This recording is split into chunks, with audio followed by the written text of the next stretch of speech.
ram chuan man no wa chan bang luane rem nak pia kan chim zonga huat nak ni atam chin chin dut nak pia kan chim chan le than nak long atam chin e chiang tharau nang tel lo chun kan ram hi adam kho lai lo chiang tharau he ram nak long tha kan chim chan lo mo boy pa kamin hani an ko e tôi dor na an long chin he sual ngai chi in kam hai kha an ko la sun an chut sam nak su van khin karun the piak hala an sual na ka ngai thiam lai an ram su ka dam tar la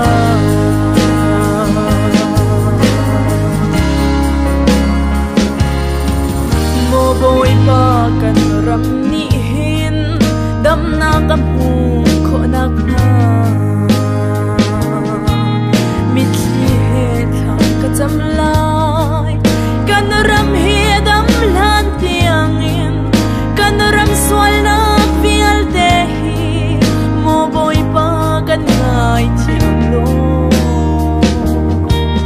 ngai thiam kho si lo chun kamin tu khan hau chang ko tharau chiang him dam nak si tha kan ram ni kan har ko we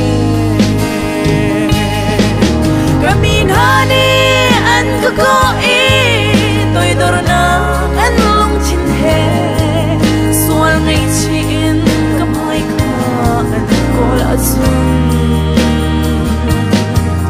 an chut sam nak su van khin karun the piak hala an sual na ka ngai thiam lai an ram su ka dam tar la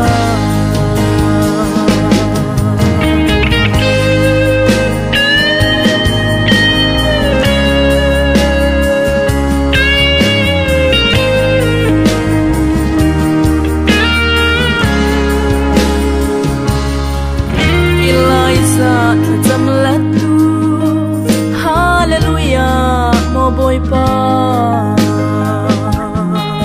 tharau rol mang tram atung rol tram ti halin kan kan ram arau char ti chang van tharau ro sur thang do lei chova kan tung shin lo tharau let ni chwana pentikos mai bangal chalo kan ramadam khona pha kamin hani an ko e tôi dor na an long chin he sual ngai chi in kam hai kha an ko la sun an chut sam nak su van khin karun the